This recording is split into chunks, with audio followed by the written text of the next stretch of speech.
يا ربي بالمصطفى بلغ مقاصدنا واغفر لنا ما مضى يا واسع الكرم. Assalamualaikum warahmatullahi wabarakatuh. Alhamdulillah wassalatu wassalamu ala Rasulillah. Amma ba'du. Bapak Ibu jamaah hadirin yang dirahmati Allah. Judul yang akan kita bahas tadi sudah disampaikan, interaksi dengan Al-Qur'an di masa kenabian. Interaksi itu Pak, jadi timbal balik kayak orang ngobrol. Dia tanya, dia jawab. Dia tanya, dia jawab, bolak-balik. Nah, interaksi itu melibatkan dua pihak. Dalam konteks Al-Quran, ketika Allah menurunkan ayat-ayat, itu yang terjadi adalah dialog. Allah menurunkan ayat karena ada sebabnya. Karena Nabi minta, karena Nabi nanya, atau bisa juga karena Nabi lagi mengalami suatu hal. Sebutlah misalnya Nabi lagi sedih, turun ayat. Sebutlah misalnya Nabi lagi bingung, turun ayat. Kadang-kadang Nabi juga bukan salah sih ya, tapi rada-rada ya nggak sesuai begitu arahnya, turun ayat. Nah, tapi juga begini Pak, kadang-kadang suatu ayat sudah turun, Nabi kayaknya agak keberatan dengan ayat itu, nggak sesuai begitu ya Pak. Itu ternyata Allah bereaksi Pak, dikoreksi apa yang sudah turun sebelumnya.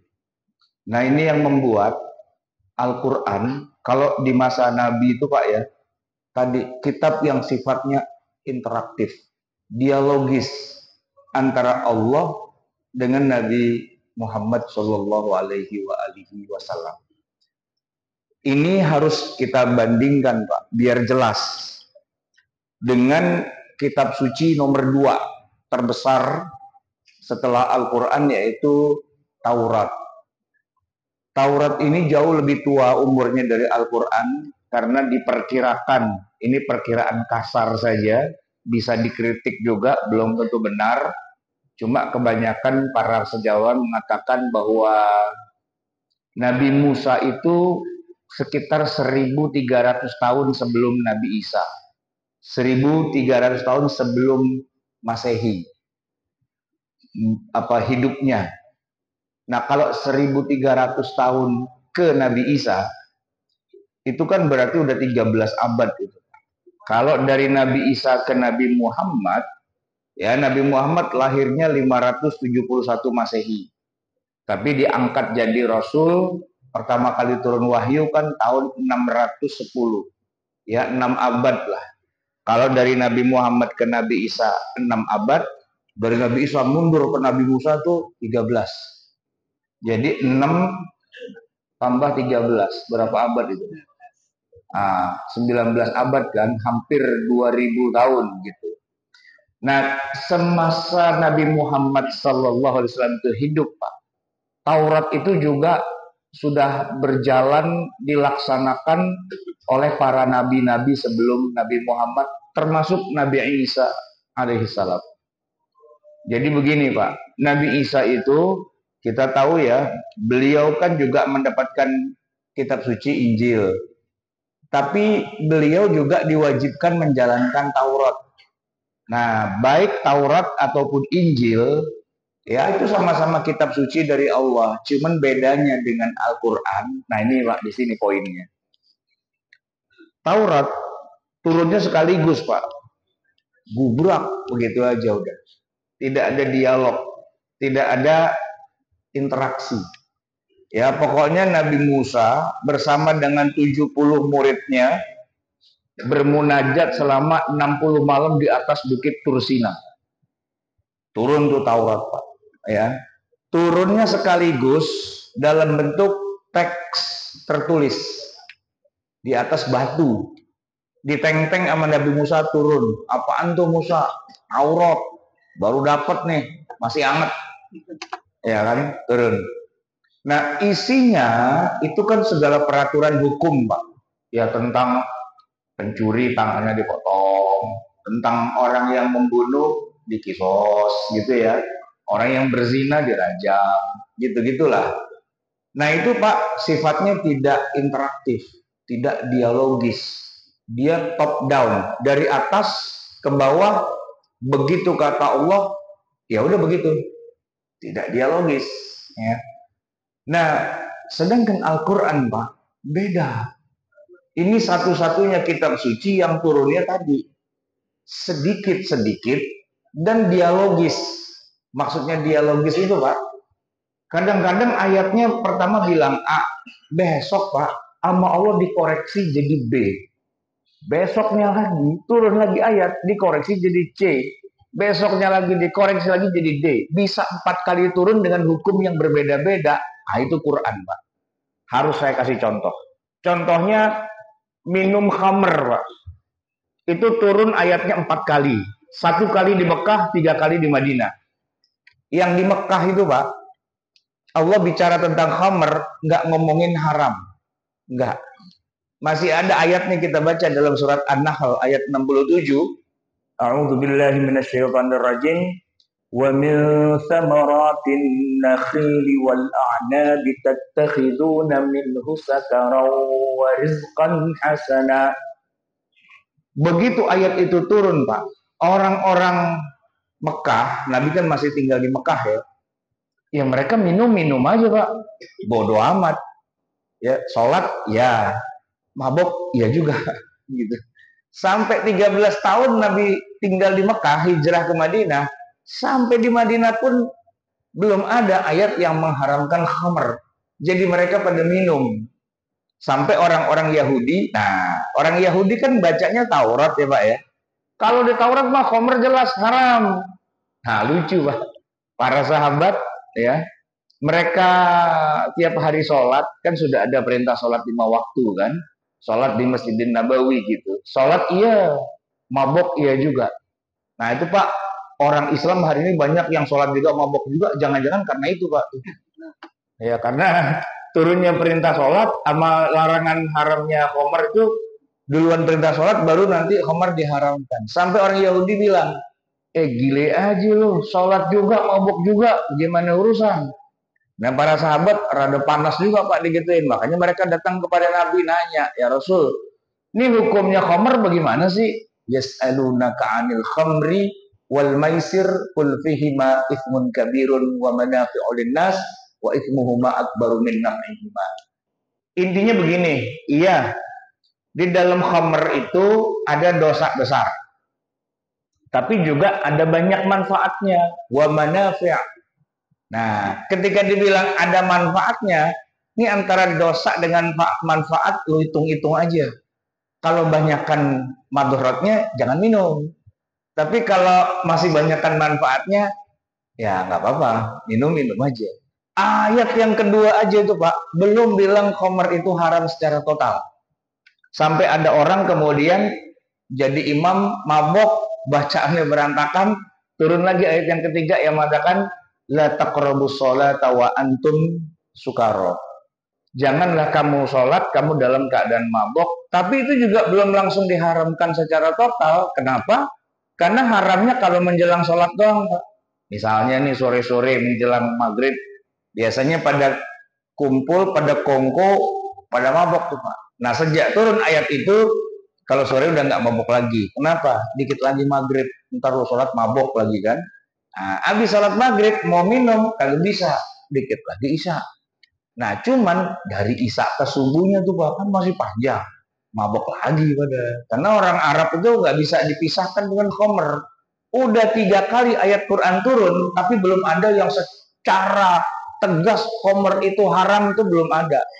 Sampai masuk tahun ketiga Hijriyah terjadi peristiwa perang Uhud. Nah, setelah perang Uhud turun itu Pak, Al-Maidah 90-91. Innamal khamru wal maisiru wal ansabu wal azlamu rijsun min amalis syaitani fajtanibuh. Ayat 90. Ayat 91-nya ya fahal antum muntahun. Mau sampai kapan kamu berhenti dari minum khamr? Umar Pak lagi nyekek botol dia. Begitu ayat itu turun, ya kan?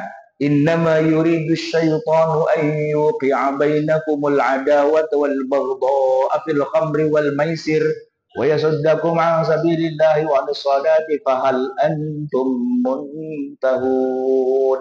Mau sampai kapan lu berhenti minum khamr? Langsung diginiin. Intahaina, intahaina. Kami berhenti. Pak, itu tahun ketiga Hijriah plus 13 tahun di Mekah, itu tahun keberapa dari sejak turunnya Al-Quran? 13 tambah 3, Pak. 16. Tahun ke-16 setelah ayat pertama turun, baru khamr itu haram secara total. Tadinya diharamin dikit-dikit, Pak. Direm dikit-dikit, direm dikit-dikit. Nggak sampai total. Beda kan dengan Taurat. Taurat, Pak, turun sekaligus gubrak, khamr haram. Selesai, udah begitu. Nah, dalam turunnya Al-Quran itu terjadi tadi dialog interaktif. Nah, jamaah sekalian, itulah kenapa akhirnya Nabi dan para sahabat sama Al-Quran itu begini banget, Pak. Begini banget. Karena istilahnya turun dikit-dikit, kesan dan pesannya berasa masuk, meresap dalam hati, nyambung, ya kan? Mereka hidup bersama Al-Quran, hukum-hukumnya turun dikit demi sedikit, terus pelan-pelan gitu ya Pak. Sampai 23 tahun, Quran jumlahnya lebih tebal dari Taurat. Taurat itu Pak, dalam salah satu riwayat, cuma dikatakan sekitaran 7 surat yang paling panjang dalam Al-Quran. 7 surat Pak. Al-Baqarah itu kan paling panjang 286. Ali Imran itu 200, ya kan? An-Nisa 178. Al-Maidah berapa tuh saya lupa. Al-An'am, Al-A'raf, Al-Anfal. Segitu doang, Pak. Taurat turunnya sekaligus. Kalau sebanyak Quran turun sekaligus, hancur itu, Pak. Enggak muat. Nah, Quran lebih tebal kemana-mana dari Taurat, lebih banyak gitu ya. Tapi hebatnya dia turunnya dikit-dikit dan interaktif. Kadang-kadang Pak, di dalam Al-Quran itu Allah menyebut nama salah satu di antara para sahabat. Misalnya Pak, Zaid. Zaid ini kan anak angkatnya Nabi, ya. Awalnya Zaid itu memang begini Pak. Ini cerita di zaman Nabi ya. Asal tahu aja Pak. Nabi itu dikata-katain sama orang kafir, khususnya sama encangnya dia sendiri Pak, Abu Lahab. Dikata-katain lu nggak punya keturunan lo, abtar lo, terputus gitu Pak. Pak, kalau orang Arab ngata-ngatain orang terputus nggak punya keturunan, sakitnya tuh luar biasa Pak.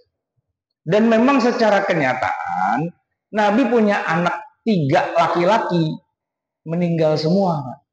Punya anak laki meninggal, punya anak laki meninggal. Pertama kan punya Qasim, meninggal.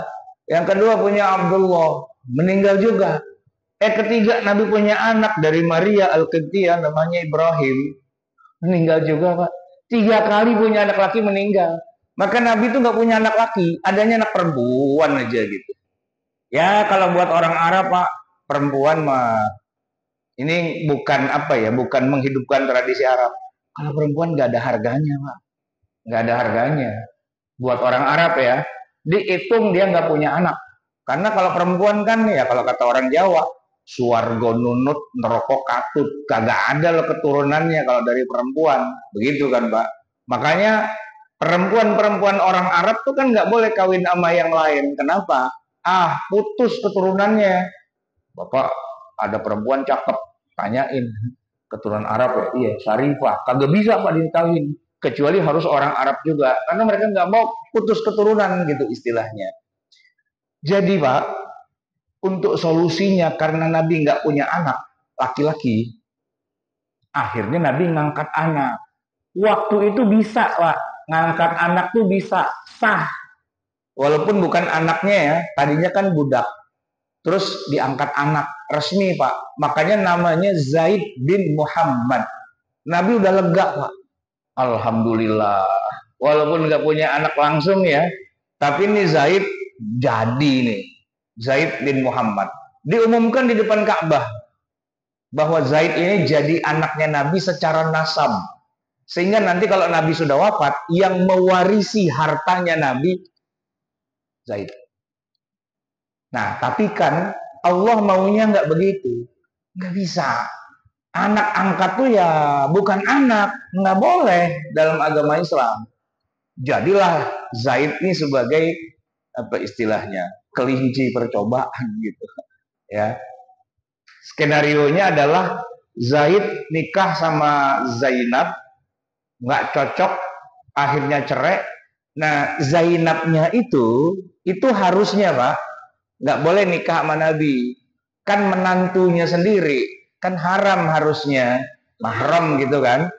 Nah, apalagi Zaid sudah diresmikan sebagai anak Nabi. Tapi karena Allah maunya Zaid bukan anak Nabi, maka mantan istrinya Zaid itu dinikahkan kepada Nabi Muhammad oleh Allah langsung di dalam Al-Quran. Nah, itu masuk tuh Pak di ayat Al-Quran. Falamma qada Zaidum minha watara zawwajnakaha. Ketika Zaid sudah menceraikan istrinya, maka kami nikahkan kamu dengan dia. Nah, geger tuh Pak masyarakat. Muhammad gile, mantu sendiri diembat juga. Nah, jawabannya bukan mantu sendiri. Itu bukan menantu. Istrinya Zaid itu bukan menantu Nabi. Karena Zaidnya bukan anaknya Nabi. Ah, turun tuh Pak. Dan Zaid kan jadi kelinci perjuangan, kesian Pak. Cuman namanya masuk di Quran Pak. Satu-satunya nama sahabat yang muncul di Quran itu cuma Zaid. Falamma qada Zaidum minha watara zawwajnakaha. Abu Bakar nggak ada namanya di Quran. Umar, Utsman, Ali aja nggak ada Pak namanya. Zaid masuk Pak namanya di Quran. Interaktif. Tapi ya walaupun namanya nggak disebut, kadang-kadang Pak kalau ada satu kejadian, ya itu biasanya sahabat itu yang punya problem. Saya kasih contoh nih Pak. Kalau kita bulan Ramadan, biasanya kan kita mengaji tentang surat Al-Baqarah ayat 187 Pak ya. Yang bunyinya begini. Uhilla lakum lailatas siyamir rafathu ila nisaikum. Telah dihalalkan bagi kamu pada malam puasa melakukan hubungan suami istri dengan istri-istrimu. Gitu kan ayat 187. Itu Pak gara-garanya Umar. Gara-garanya Umar. Jadi gini Pak, ini ceritanya nih. Makanya kita belajar Quran sekalian kita belajar sirah ya. Awal mula kewajiban puasa itu Pak, puasa itu wajibnya bukan dari subuh sampai maghrib. Enggak. Tapi dari maghrib sampai maghrib. Bersamaan dengan pergantian tanggal, kan kalau bulan Hijriah kan tanggal tuh gantinya maghrib Pak. Kalau kita kan yang nasional itu kan gantinya jam 12 malam. Nah kalau tanggal-tanggal kayak Muharram Safar itu maghrib. Makanya Ru'yatul Hilal itu kan maghrib gitu kan. Pengumuman besok Ramadan itu maghrib. Nah puasa itu Pak mulainya dari maghrib. Sampai kapan? Sampai besok ketemu maghrib. Jadi kalau orang puasa tuh Pak dalam 24 jam makannya sekali doang. Ya pas maghrib itu. Begitu dong maghrib makan. Nah, nggak ada sahur, nggak ada sahur. Jadi cuma buka doang. Begitu makan udah selesai, langsung start puasa lagi. Kebayang Pak, puasa 24 jam. Wah, ribet itu Pak. Ada Qais ya, salah satu orang dari Madinah, sahabat Nabi juga. Giliran buka puasa Pak, dia tidur. Pas maghrib dia tidur, bangun-bangun puasa lagi Pak, nggak sempat buka itu. 2 hari dia puasa, besoknya pingsan jatuh gubrak gitu kan.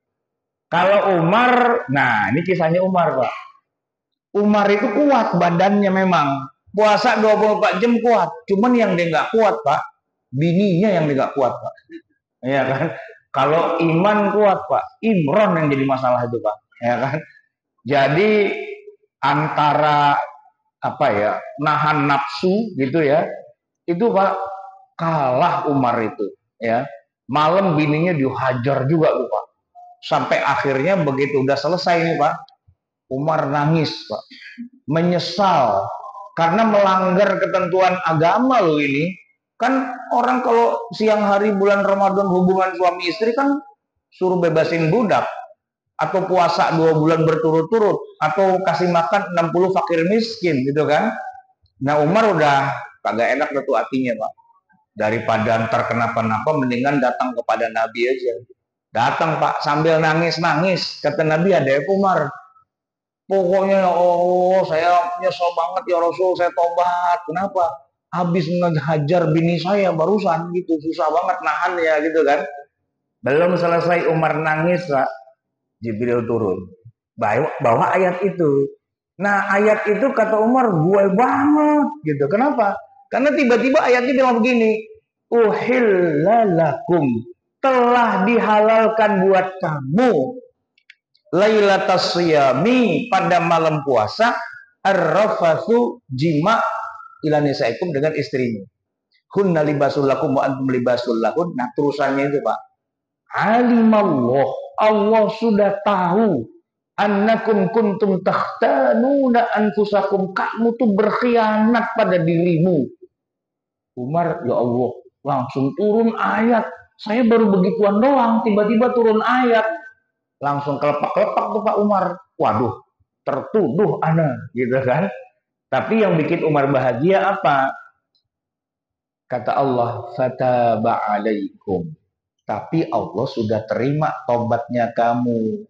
Wa'afa ankum, dan sudah memaafkan kamu. Alhamdulillah, kata Umar. Nggak diapa-apain, malah diampunin. Dikasih bonus lagi sama Allah. Ada terusannya tuh Pak ayatnya. Fal'ana basyiruhunna.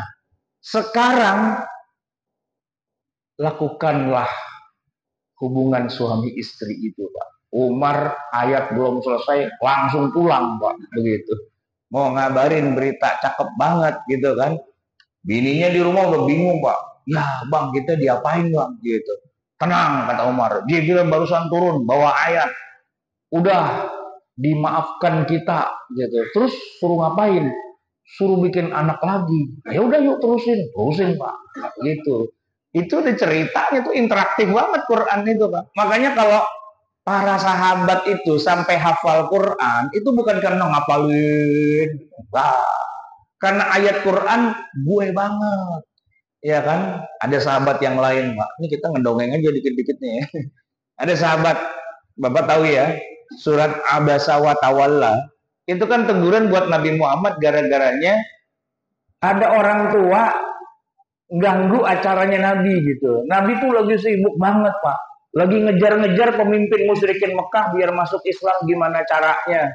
Sebab begini Pak, kalau secara hitung-hitungan ya, satu aja pemimpin musyrikin Mekah masuk Islam, itu ntar di belakangnya bererot gitu Pak, pada ikut Islam semua. Yang penting tuh orang top, kepala suku gitu Pak. Jangan yang buntutnya yang masuk Islam. Nah, kalau buntutnya yang masuk Islam, kita yang repot. Contoh nih Pak, Bilal. Bilal kan budak, ya kan? Ada tuannya tuh Umayyah. Ya namanya orang dapat hidayah sih ya. Ya Bilal masuk Islam gitu Pak. Kata Nabi, lu diem-diem aja, jangan bilang-bilang. Baca syahadat, diem-diem aja. Sholat ngumpet-ngumpet, jangan kasih tahu orang. Ini sirriyah nih, rahasia. Bilal sih sebenarnya udah rahasia Pak. Cuman tahu bagaimana dia lupa, ketahuan sama tuannya. Dia gebukin. Dia gencet pakai batu, disekrak, macam-macam lah. Sampai suatu hari beritanya terdengar. Ya Rasul, Bilal lagi digebukin, dikit lagi mati gitu. Yah, kata Nabi, Bilal dibilangin jangan show off juga dia. Seksa itu urusannya. Terus gimana dong? Abu Bakar, beresin tuh Bilal. Siap ya Rasul. Abu Bakar datang nih ke rumahnya Umayyah. Lagi nyeksa Bilal emang. Nah, begini Pak, yang namanya budak itu kan kayak hewan peliharaan. Dia mau seksa, dia mau bunuh, dia mau perkosa, kagak ada urusan. Namanya juga budak gitu kan. Abu Bakar mikir, ya gimana cara nasehatinnya Umayyah. Kan nggak mungkin. Wahai Umayyah, kasihanilah budakmu. Wah, budak-budak gue, kenapa jadi gue yang harus kasihan gitu. Gue lagi kesal nih sama Bilal gitu kan. Maka bahasanya bahasa pedagang Pak. Ya Umayyah pedagang, Abu Bakar pedagang. Umayyah, saya bayarin dah Bilal gitu. Berapa duit? Ya berapa sih itu kasih dah gitu. Kata Umayyah, oke, deal. Tapi gini ya Bu, nih saya mau gecek dulu nih anak nih, mau belagu banget nih, bandel banget gitu, pakai masuk Islam segala gitu kan. Kata Abu Bakar, ya justru itu saya pengen bayarin gara-gara ente nyeksa, kasihan aja gitu. Udah saya bayarin aja dah. Kata Umayyah, gini Abu Bakar, saya pengen puas-puasin dulu hari ini ya. Besok lu kemari dah, gua kasih nih, gitu. Kata Abu Bakar, kalau besok mah saya nggak butuh, buru mati ini anak, gitu kan. Sekarang saya mau bayarnya. Kata Umayyah, kalau sekarang mah kagak bisa, kecuali ente naikin harganya, gitu. Berapa? Ya 2 kali lipat dah, gitu. 2 kali lipat Pak. Harga pasaran budak tuh 100 dinar. 1 dinar tuh setara dengan 1 ekor kambing. Kalau 100 dinar seharga 100 kambing. Anggaplah kalau zaman sekarang kambing tuh harga 3 juta gitu Pak ya. 100 ekor kan berarti 300 juta. Nah 300 juta tuh harga pasaran. Besok kalau ente mau sekarang juga 600 juta. Abu Bakar roboh 600 juta. Gile juga. Bayar Pak. Bila dibebasin gitu kan. Sambil jalan Abu Bakar mikir. Ini 10 aja begini nih. Bubar kita nih urusannya. Ya kan? Karena yang masuk Islam yang cere-cere Pak, digebukin urusannya jadi urusan kerjaan kita. Makanya Nabi itu yang dikejar tuh jangan yang cere-cere, no, yang topnya. Jadi satu masuk Islam, ke bawah bererot masuk Islam semua gitu Pak. Tuh Nabi lagi ngatur strategi gimana? Tiba-tiba ada orang tua akik-akik datang. Ya Rasul minta waktu dong. Kata Nabi, yang begini lagi, ntar gua kena lagi nih urusannya kan gitu Pak. Cuman Nabi nggak sampai ngomong Pak, cuman mukanya rada cembetut doang, sama melengos gitu istilahnya. Turun Pak ayat Quran, abasa wa tawalla, dia telah bermuka masam dan melengos. Anja'ahul a'ma, gara-gara ada orang buta datang kepada dia. Anja'ahul a'ma wa ma yudrika la'allahu yazzakka aw yadzakkara fatanfa'ahu dzikra, dan seterusnya Pak. Dia tegur Pak. Nabi cuman melengos doang, dia tegur sama Allah. Nah itu Pak, orang tua itu namanya Abdullah bin Ummi Maktum. Semua orang tahu, gara-gara Abdullah nih, ya Nabi kita ditegur sama Allah gitu. Nah Abdullah Pak kemana-mana, macam-macam sama gue. Nabi lu aja ditegur gara-gara gue loh. Lu pernah tahu baca Abasa wa Tawalla nggak? Iya, nah tuh gue tuh, gara-gara gue tuh, gitu Pak. Itu Abdullah bin Ummi Maktum kemana-mana orang pada takut Pak. Udah kasih dah gitu. Ini kan gini Pak, dia kan udah tua ya, udah ringkih.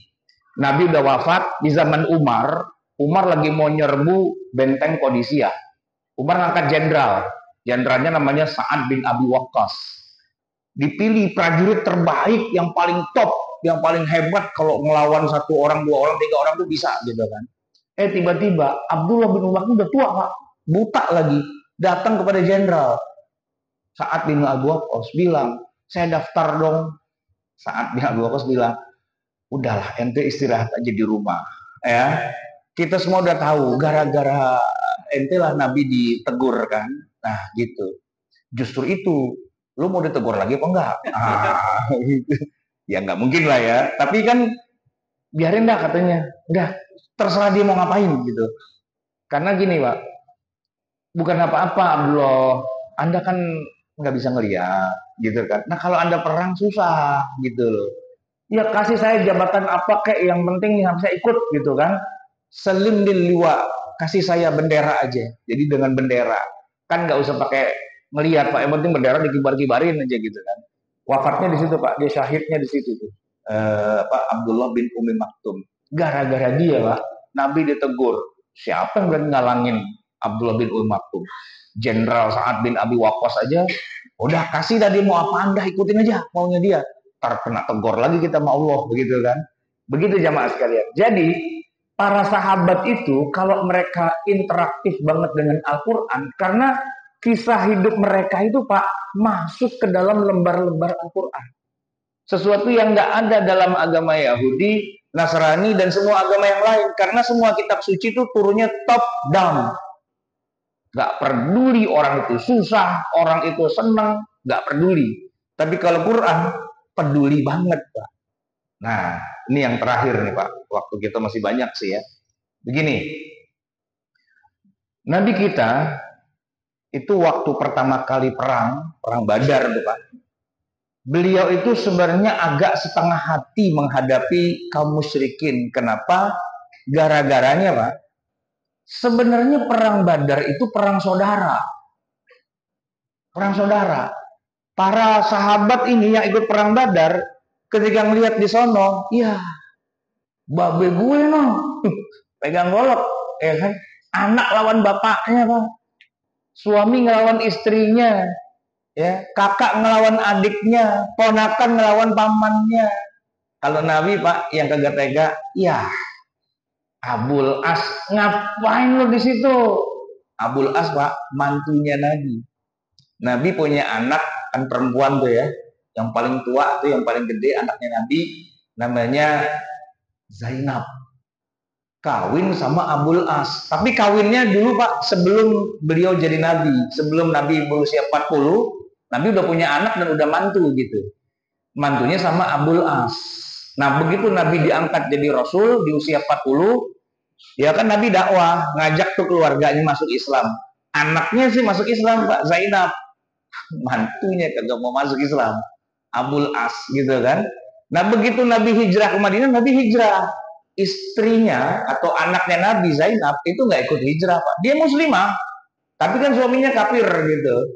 Tapi gini, Pak, kafir-kafir gitu, dia mah baik aja. Sama istrinya baik, sama Nabi juga baik.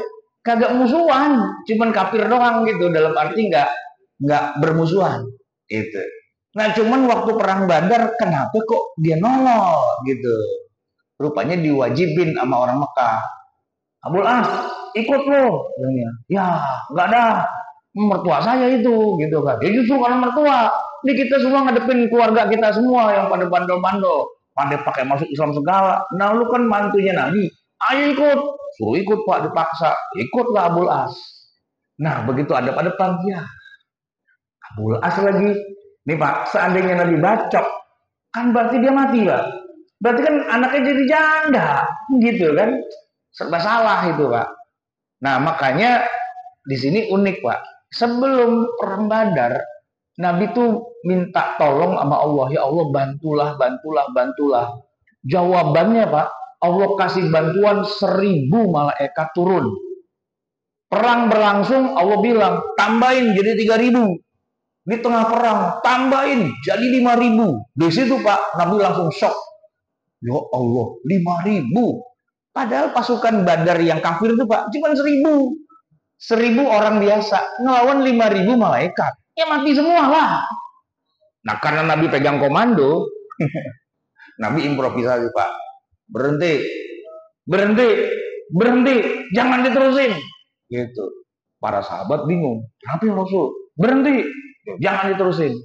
Malaikat bingung juga. Lah, suruh berhenti nih, gitu kan? Nah, kata Nabi, kita nggak usah terusin. Ntar pada mati. Udah kita tangkap-tangkapin aja jadiin tawanan di belenggu, Pak. Ya kan, kata Nabi, lo bilang sama keluarga, bayar tebusan kalau mau dilepas sana lagi pulang.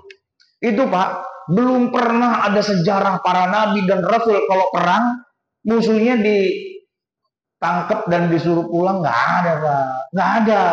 Semua nabi dan rasul kalau perang selesai itu, Pak, musuhnya mati semua. Perang sampai mati, Pak. Nggak ada perang terus tiba-tiba di tengah jalan berhenti, nggak ada. Nggak ada. Itu baru tumben aja Nabi Muhammad itu, Pak. Makanya, nah, gak lama setelah itu turun Jibril bawa ayat menegur Nabi Muhammad. Ditegur, Pak, dengan ayat Quran itu. Maka li nabiyyin ay yakuna lahu asra. Tidak pantas bagi seorang nabi lagi perang, berhentiin perang dan nangkepin lawannya jadi tawanan. Maka li nabiyyin, tidak pantas bagi seorang nabi melakukan itu. Harusnya perang itu diterusin sampai mati, hatta yuskhina fil ardi, sampai tidak ada lagi orang kafir satupun. Gitu harusnya. Nabi Pak gemeter. Ya Allah, salah kita. Gitu. Sampai Nabi bilang begini, ini ya, kalau seandainya kejadiannya sama nabi-nabi terdahulu, bentar lagi badai, angin ribut, hujan batu, mati kita semua nih Pak, melanggar ketentuan Allah. Bener Pak, nggak lama tiba-tiba Jibril datang. Nabi udah ketakutan, ya mati dah nih kita, mati dah nih. Cuman Jibril senyum-senyum. Kata Nabi, kenapa Jibril senyum-senyum? Tenang Pak, Allah nggak marah. Terus yang tadi ayatnya cuekin aja. Cuekin gimana? Iya itu jadi ayat Quran, tapi nggak berlaku. Sama Allah, udah dibolehin kamu nangkep aja, nggak usah dibunuh, boleh. Jadi nggak apa-apa nih, nggak apa-apa. Sip, mantap. Wah, udah. Dalam kisah perang Badar tuh Pak, ada yang namanya tawanan perang Badar. 70 orang Pak, termasuk Abul As, anak mantunya Nabi kan. Abul As ditangkap, kata Nabi, Abul As bilang sama keluarga ente, suruh kirim harta tebusan ente pulang. Abul As kirim surat Pak ke Mekah. Ya nggak ada keluarganya yang belain, ada bininya Zainab kan. Zainab kirimin apa Pak? Kalung emas Pak, hadiah dari nyaknya Khadijah. Dan itu adalah kalung pemberian Nabi kepada Khadijah. Waktu Zainab pertama kali nikah, kan anak pertama nih, kawinin anak Pak sama Khadijah. Zainab lo yang baik-baik sama laki lo ya, gue bekalin kalung emas lalu jaga dah, gitu kan. Pertahankan ini tanda cinta kami kepadamu gitu. Itu kalung Pak diserahin kepada Abul As, diserahin kepada Nabi. Nabi lihat, ya nangis Pak Nabi itu. Segitunya gitu kan. Kata Nabi, kalau bawa pulang dah. Udah lu pulang aja dah. Nggak usah pakai tebus-tebusan segala macam. Cuman satu aja. Nih Babe kangen banget sama bini lu sama anak Babe. Gitu kan. Izinin dah kemari ke Madinah. Gimana? Siap Be. Ntar aneh pulang sampai Mekah. Zainab aneh suruh kemari Be. Gitu. Deal Pak, pulang tuh. Bener, Zainab boleh tuh ke Madinah. Gitu kan. Nah nggak lama tuh Pak, setelah Zainab ke Madinah, Abul As puyeng dia sendirian. Habis maghrib, habis isya sendirian Pak, tidur banyak nyamuk, agak ada bingung Pak dia. Lama-lama kata Abul As, udah dah, Islam dah. Nah Pak, berangkat dah dia ke Madinah Pak. Sampai Madinah, Nabi bingung, Nabi lo kemari? Asyhadu an la ilaha illallah wa asyhadu anna Muhammadar Rasulullah. Kangen Pak sama Zainab. Ya udah gitu Pak. Itu kisahnya kayak gitu. Nah itu Pak, ayatnya tuh masih ada. Tidak pantas bagi seorang nabi untuk menghentikan perang dan punya tawanan. Harusnya dibunuh semua sampai mati. Ayatnya masih ada. Cuman nggak lama setelah itu ayatnya dicabut. Bukan ayatnya ya, hukumnya itu dicabut Pak. Nggak berlaku. Itu Pak. Nah itu nggak akan ada kalau dalam Injil, dalam Taurat. Karena kan top down dia. Nah kalau yang Nabi Muhammad tuh semua bisa semua bisa diatur lah. Makanya nggak heran Pak, kisah Isra Mi'raj Nabi harusnya 50 waktu jadi 5. Emang udah biasa Pak, ditawar-tawar begitu udah biasa. Ya, makanya kalau orang Yahudi denger itu Pak, dia kesel banget.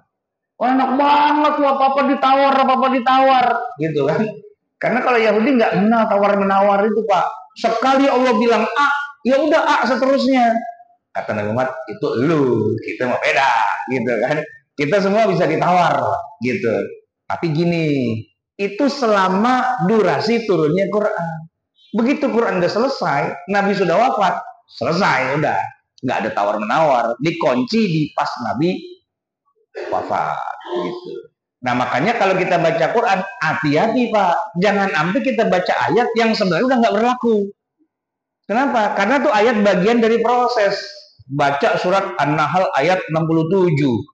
Boleh jual beli khomer. Ada tuh di Quran yang bilang boleh.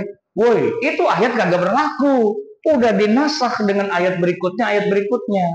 Nah, disitulah Pak. Banyak orang kebelejong. Bahasa Betawi Pak, kebelejong itu apa ya bahasa Indonesianya ya? Ketipu gitu ya.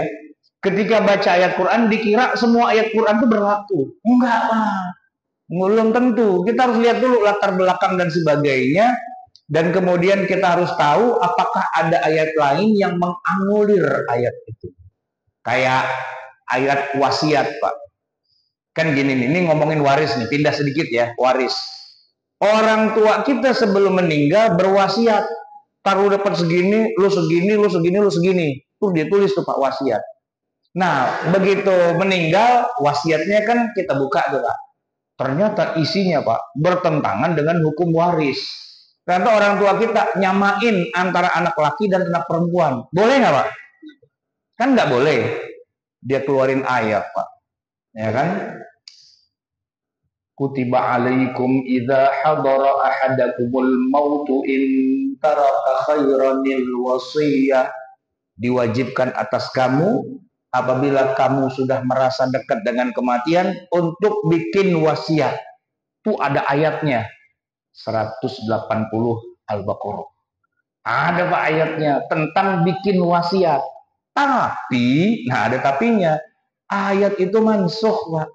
Nggak boleh lagi bikin wasiat kepada calon ahli waris sendiri. Nabi yang mengatakan la wasiyata liwarithin. Tidak boleh bikin wasiat kepada calon ahli waris sendiri. Walaupun ayatnya ada, tapi nggak berlaku. Mansukh. Diganti dengan ayat yang lain yang bunyinya surat An-Nisa ayat 11. Yusikumullahu fi auladikum. Yang berwasiat itu diganti, bukan orang tua. Allah take over, ambil alih, yang berwasiat Allah. Untuk anak-anakmu pembagian warisnya lidzakari mithlu hadzil untsayain. Anak laki dapat bagian 2 dari bagian anak perempuan. Itu ketentuan Allah. Yang tadi ayatnya nggak usah dipakai. Baca silahkan, masih berpahala. Tapi isinya jangan diamalin.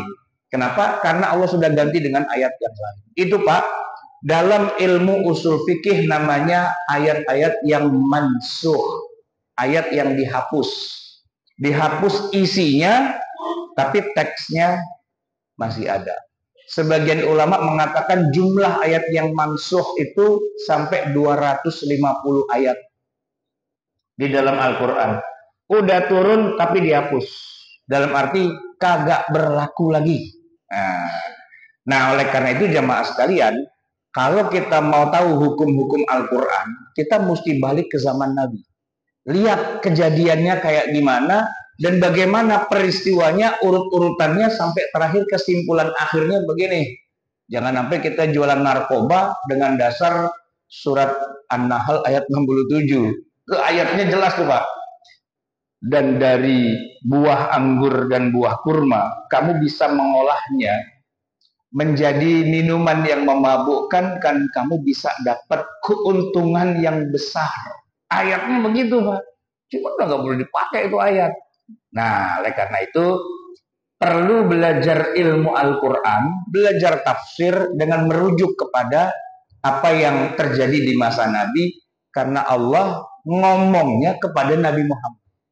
Jadi yang tahu maksudnya, isi pesannya, kontennya, yaitu Rasulullah atau para sahabat. Karena kepada mereka itulah Allah ngomong.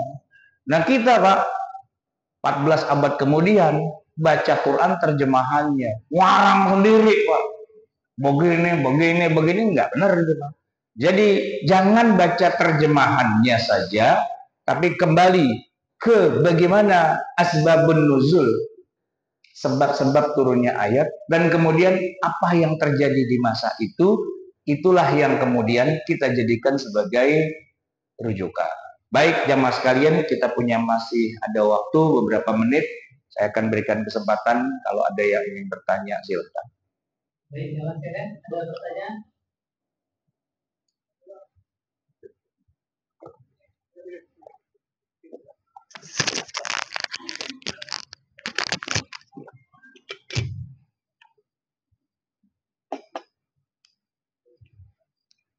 Assalamualaikum Pak Ustadz. Waalaikumsalam warahmatullahi Mengenai Al-Quran, apa yang membedakan Lailatul Qadar dengan Nuzulul Quran, Ustadz?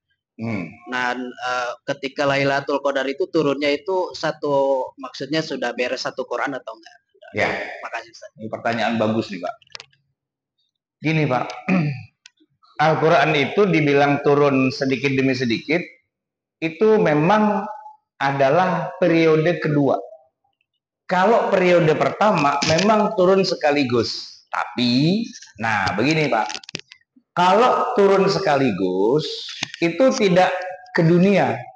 Tapi dari Sidratil Muntaha, ya, atau dari Lauhil Mahfuz, ya sebutlah dari sisi Allah, ke langit dunia. Bukan kepada Nabi Muhammad. Ke langit dunia. Turun sekaligus. Yang malam itu terjadinya dalam satu kejadian ya, malam hari di bulan Ramadan, tanggalnya nggak ketahuan karena itu secara urutan waktunya jauh sebelum Allah menciptakan manusia di muka bumi. Jauh sebelum itu. Ayatnya sudah ada. Puyeng nggak Pak kira-kira? Belum ada manusia. Allah sudah punya ayat Quran yang bakalnya nanti ngatur-ngatur manusia. Gampang Pak. Bapak pikirin aja. Ada time travel gitu Pak. Perjalanan menembus waktu, ya kan? Kejadian yang dulu sama kejadian sekarang bisa aja Allah atur-atur begitu. Jadi mundur ke belakang, Qurannya sudah turun secara sekaligus. Nah, itulah yang disebut dengan malam Qadar, Lailatul Qadar, yang malam itu lebih baik dari 1000 bulan. Ya.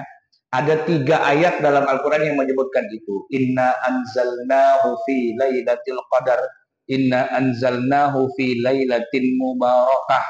Satu lagi apa saya lupa gitu kan. Nah, setelah itu kemudian peradaban manusia dimulai. Turunlah Taurat, Injil dan sebagainya. Masuk ke zaman Nabi Muhammad, Nabi lahir sampai usia 40, turunlah ayat pertama, 5 ayat doang, surat Al-Alaq. Nah, itu nggak disebut dengan Lailatul Qadar, nggak. Itu disebut dengan malam pertama kali turunnya Al-Quran. Nah, mungkin penamaannya agak tumpang tindih. Kita memperingati malam Nuzulul Quran. Tanggal berapa Pak? 17 Ramadan kan? Nah, itu yang kita peringati peristiwa Gua Hiro. 5 ayat pertama turun di Gua Hiro 17 Ramadan.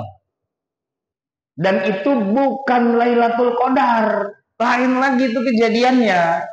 Nah, yang kita peringati kadang-kadang tanggal merah juga Pak di kita, ya kan? Tanggal merah apaan? Nuzulul Quran. Nah, Nuzulul Quran itu ayat Al-Quran turun 5 ayat doang pertama kali tanggal 17 spesifik 17 Ramadan tahun ke-40 dari kelahirannya Nabi. Nah, sejak itu ayat Quran turun sedikit demi sedikit ke muka bumi sampai 23 tahun. Oke. Nah, lagu Bimbo itu memang kadang-kadang jadi kacau tuh Pak. Ya kan? Di malam itu turunlah Al-Quran ke muka bumi di malam Qadar. No, ngaji dulu yang benar. Di malam Qadar itu Quran tidak turun ke bumi, turunnya ke langit pertama, langit dunia. Tapi kalau yang dimaksud nuzul Quran 17 Ramadan bukan Quran, 5 ayat surat Al-Alaq, gitu kan? Nah, yang diperingatin yang mana nih? Nuzul Quran yang 5 ayat doang atau Lailatul Qadar? Kalau Lailatul Qadar nggak ada tanggalnya. Itu yang kita uber-uber, malam 27, malam ganjil-ganjil tuh Pak, ya kan? Nah, malam ganjil genap tuh jadi kayak Jalan Sudirman, ganjil genap gitu kan. Nah, itu nggak ketahuan tanggalnya, tapi emang turun sekaligus, bukan ke bumi, bukan kepada Nabi Muhammad. Tapi turun ke langit dunia itu yang diarak oleh beribu-ribu malaikat, yang ayatnya kita baca, tanazzalul malaikatu warruhu fiha bi'izni rabbihim min kulli amr salamun hiya hatta matla'il fajar. Nah, cuman yang unik begini Pak, yang turun ke langit dunia sama yang akhirnya turun kepada Nabi Muhammad, kalau ada yang dihapus bagaimana? Gitu kan pertanyaannya kan? Ya, dia tetap Quran yang ada di langit dunia, yang berlaku buat kita bukan Quran yang ada di langit dunia, tapi Quran yang turun ke bumi, gitu ya. Dan kemudian satu hal yang menarik lagi, waktu turun ke bumi itu Pak, kan turunnya nggak urut Pak, nggak dari Al-Fatihah, Al-Baqarah, Ali Imran, kan enggak. Pertama dari Al-Alaq itu pun cuma 5. Belum selesai loncat Al-Mudassir, Al-Muzammil, loncat Al-Fatihah, loncat gitu Pak selama 23 tahun. Tapi kenapa yang kita pegang mulainya dari Al-Fatihah? Nah, ada bocorannya. Rupanya di Ramadan terakhir Jibril turun ngajak Nabi itikaf, gak pulang-pulang tuh Pak sebulan, siang malam itu ngedit ulang Al-Quran, diedit ulang. Jibril bilang, ente kalau baca Quran yang benar urutannya mulai dari Al-Fatihah. Oh, Fatihah dulu, iya. Habis gitu Al-Baqarah, Alif Lam Mim, baca terus semua, terus baru Ali Imran, terus baru An-Nisa, Al-Maidah, Al-A'raf, Al-Anfal, dan seterusnya gitu kan. Seperti yang ada itu. Nah, itu yang dibaca sama Nabi siang malam, dan kemudian begitu Jibril pergi, para sahabat dikumpulin sini. Ini baru lagi nih dari Jibril. Yang kemarin-kemarin udah turun, acak-acangan, dikasih urutannya sekarang. Itu Pak, ada ratusan para sahabat ikut mabit bersama Nabi selama sebulan di Masjid Nabawi. Dihafal tapi Pak, belum ditulis. Nah, belum sempat ditulis, Nabi keburu meninggal, perang, para sahabat yang ikut pelatihan itu Pak, ikut perang pada mati. Umar bingung, wah ini kalau pada mati bagaimana urut-urutan Quran? Kata Umar, yuk Abu Bakar, kita tulis. Sebenarnya sih Quran udah ditulis, kita urutin yang benar, yang ada di kepala kita cocokin dengan faktanya. Maka Zaid bin Sabit itu diminta untuk menyusun jadi kayak mushaf kita sekarang. Itu rada panjang sih Pak ceritanya. Ini 1 semester Pak buat kuliah ilmu Al-Quran dan tafsir Pak, gitu ya. Tapi pertanyaannya terjawab gitu Pak. Ada lagi silakan.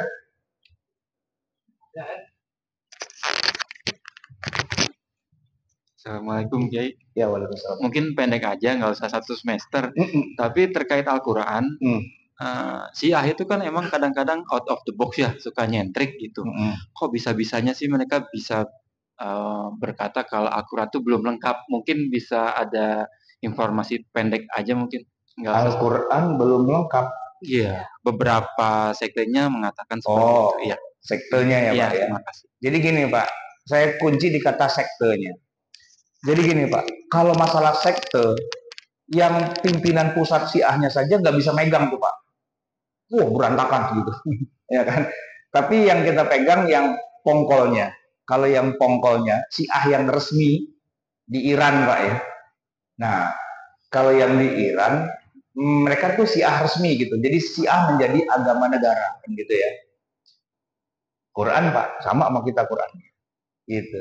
Cuman kalau yang bawah-bawahnya tuh yang ya yang Talibannya begitu Pak, yang kayak gitu kadang-kadang macam-macam. Dia sendiri aja nggak bisa menyelesaikan sesama dia gitu kan. Tapi gini Pak, ini guru saya sampaikan nggak nih Pak? Saya minta pertanyaannya pendek aja jawabannya, nggak apa ya? Masih ada waktu ya. Jadi gini Pak, ini ceritanya. Waktu Nabi masih hidup, kan banyak para sahabat yang mencatat. Begitu ayat turun dicatat gitu kan. Salah satunya itu namanya Abdullah bin Mas'ud radhiyallahu anhu. Dia tiap ayat turun catat terus gitu kan. Nah, begitu Nabi wafat, Abdullah bin Mas'ud itu diperintah sama Umar suruh jadi guru Quran ke negeri Kufah, dia tinggal di sana. Dia ngajar. Nah, waktu dia berangkat tuh Pak, dia bawa mushaf yang dia catat sendiri. Sementara di Madinah, ada proses mushaf itu diurutkan kembali sesuai dengan yang terakhir Nabi ajarkan. Jadi mushafnya Abdullah bin Mas'ud itu urutannya halaman pertama Iqra 5 ayat. Halaman kedua surat Al-Muzammil. Halaman ketiga surat Al-Muddatsir. Itu Quran apa bukan, Pak? Bukan Quran itu. Itu catatan. Kalau Quran nggak boleh begitu. Kalau Quran awalnya Al-Fatihah, Al-Baqarah dan sebagainya gitu kan. Satu. Yang kedua, Abdullah bin Mas'ud itu rajin nyatet, Pak. Kalau dia dengar ayat Quran di masa Nabi yang kira-kira dia nggak tahu, karena Nabi di depan hidungnya kan, langsung ditanya, maksudnya apaan ya Rasul? Ada ayat bunyinya begini, Pak. Hafidhu 'ala sholawati was sholatil wusta.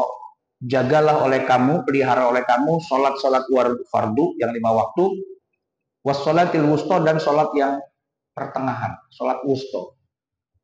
Abdullah bin Mas'ud bingung, ya Rasul, salat wusta apaan? Kata Nabi, salat asar. Oh, iya. Dia tulis, Pak. Di Qur'annya itu, mushafnya, hafidhu 'ala sholawati was sholatil wusta wa hiya sholatul asri. Di mushafnya dia, Pak. Nah, muridnya baca, Pak.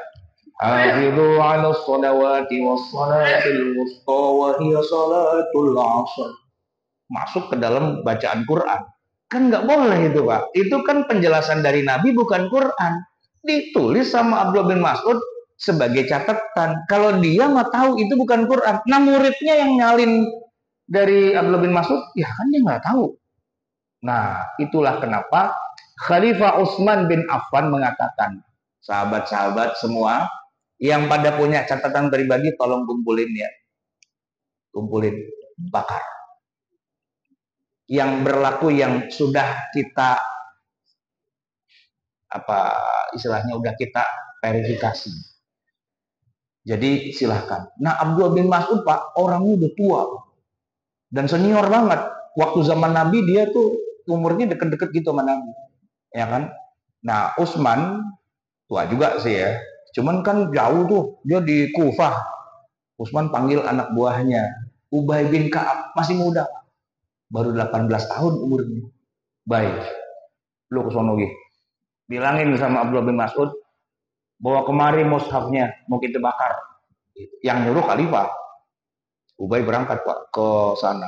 Ketemu sama Abdullah bin Mas'ud. Udah tua, Pak, dia senior. Dia bilang, Abdullah bin Mas'ud, saya disuruh sama Khalifah untuk minta mushaf catatan ente. Buat apaan? Nggak tahu, suruh ambil, suruh bawa pulang. Mau dibakar sih, gitu. Ngamuk, Pak, Abdullah bin Mas'ud.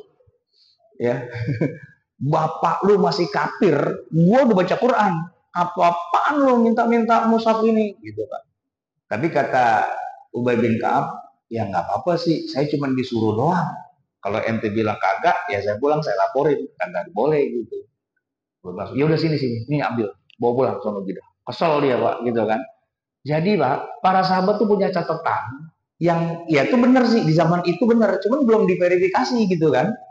Nah, boleh jadi, Pak, mushafnya Abdullah bin Mas'ud itu udah disalin sama muridnya, disalin lagi, itu yang dipakai sama orang Syiah. Jadi kalau dibilang Quran yang nggak sama, itu gara-garanya, Pak. Boleh jadi. Dan nggak lengkap. Iyalah, nggak lengkap. Orang turunnya 23 tahun, Abdullah bin Mas'ud ketemu Nabi kan nggak tiap hari juga. Kadang-kadang ada, kadang-kadang enggak, kan gitu. Karena yang bisa memverifikasi kan Khalifah dengan timnya, tim pencatat ayat Quran itu ada 47 orang, Pak. Kalau cuma sendirian nggak nyanggup, ya kan? Nah, Abdullah bin Mas'ud cuma sendirian. Nah, dia udah kadung ngajar di Kufah, banyak muridnya, banyak cucu murid. Nah, cucu muridnya itu pada nggak salah sih ya, cuman harusnya dengerin kata Khalifah. Semua kumpulin bakar, karena yang udah pasti itu yang ini, yang disebut dengan mushaf Utsmani. Nah, kita nih, Pak, pakai mushaf Utsmani, bukan mushafnya Abdullah bin Mas'ud, bukan mushafnya Pak Ali bin Abi Thalib, nyatet juga dia punya, Ubay aja punya. Kata Ubay, Bang, bukan gitu, Bang, aneh juga punya. Yang punya aneh udah aneh setor Khalifah, sudah dibakar. Tinggal abang doang yang belum gitu. Jangan marah-marah sama aneh gitu. Jadi yang dipakai itu adalah mushaf yang sudah diverifikasi oleh Khalifah Utsman bin Affan berdasarkan yang dilakukan di zaman Khalifah Abu Bakar oleh Zaid bin Sabit. Dia adalah penulis wahyu Rasulullah. Itu cerita latar belakang penulisan Al-Quran. Baik, cukup kali ya, udah jam 1. Mari kita tutup dengan doa. Bismillahirrahmanirrahim. Alhamdulillahirabbil alamin, hamdan yuwafi ni'amahu wa yukafi'u mazidah. Ya Rabbana lakal hamdu wa lakas syukru kama yanbaghi li jalali wajhika wa li 'azimi sultanik. Allahumma salli wa sallim wa barik ala sayyidina Muhammad wa ala ali sayyidina Muhammad. Rabbana zalamna anfusana wa illam taghfir lana wa tarhamna lanakunanna minal khasirin. Rabbana amanna bima anzalta wa taba'na ar-rasula faktubna ma'asy syahidin. Rabbana la tuzigh qulubana ba'da idh hadaitana wa hab lana min ladunka rahmah innaka antal wahhab. Rabbana atina fid dunya hasanah wa fil akhirati hasanah wa qina adzabannar. Wa sallallahu ala sayyidina Muhammadin wa ala alihi wa sahbihi wasallam. Subhana rabbika rabbil izzati amma yasifun wa salamun alal mursalin walhamdulillahi rabbil alamin. Wassalamualaikum warahmatullahi wabarakatuh.